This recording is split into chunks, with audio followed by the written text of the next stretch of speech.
Fatima college దాని గురించి అంటే ఫాతిమా కాలేజ్ లాగా చాలా కాలేజెస్ కూడా ఉన్నాయి, చాలా స్కూల్స్ ఉన్నాయి.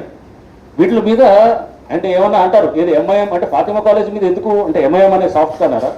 ఎంఐఎం లేదు, ఏ పార్టీ లేదు, కాంగ్రెస్ లేదు, టీఆర్ఎస్ లేదు, బీజేపీ లేదు, ఎవరి మీద సాఫ్ట్ అన్నారు ఏం లేదు ఎవరికి. ఎంఐఎం వాళ్ళది ఇదే ఎంఐఎం వాళ్ళు బొమ్మిక్కుతో అనే దాంట్లో వాళ్ళు ఎంక్రోచ్మెంట్ చేస్తే మొత్తం బిల్డింగ్లు కొలగొట్టామండి.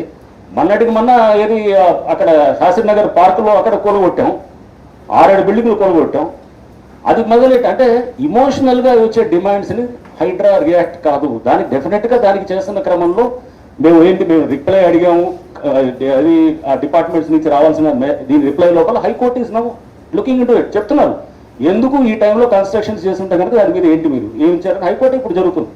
So high court seized of the matter. So అంటే అనేది హైడ్రా వాజ్ నెవర్ సైలెంట్. మీరు అది కూడా మీరు గుర్తుపెట్టాలి, గుర్తుపెట్టుకోవాలి. ఏంటంటే మీరు వీళ్ళకి ఒకటి వాళ్ళకి ఒకటి అనేది కాదు. ఇట్లా 100 స్కూల్స్ ఉన్నాయి, 1000 కాలేజీలు ఉన్నాయి, ఇట్లాంటి చాలా ఉన్నాయి అన్నిటికీ. అంతేగాని ఇమోషనల్గా మనం సోషల్ మీడియాలో కూడా పెడతాడు, పెట్టి దమ్ముంటే ఈ బిల్డర్ కొట్టు, దమ్ముంటే ఆ బిల్డర్ కొట్టు అంటే ఒకవేళ నేను ఆ బిల్డర్ మీదకి వెళ్ళి చేశామనుకోండి, 2వ రోజు వసూలు కార్యక్రమం మొదలవుతాను. అంటే ఈ మీడియా వాడుకును హైడ్రాకి మంచి కనెక్షన్ ఉంది, బాగుంది, అయితే నెక్స్ట్ ఇతను మనకు ఏమైనా పెడితే కనుక నెక్స్ట్ వసూలు కార్యక్రమం మొదలవుతాను.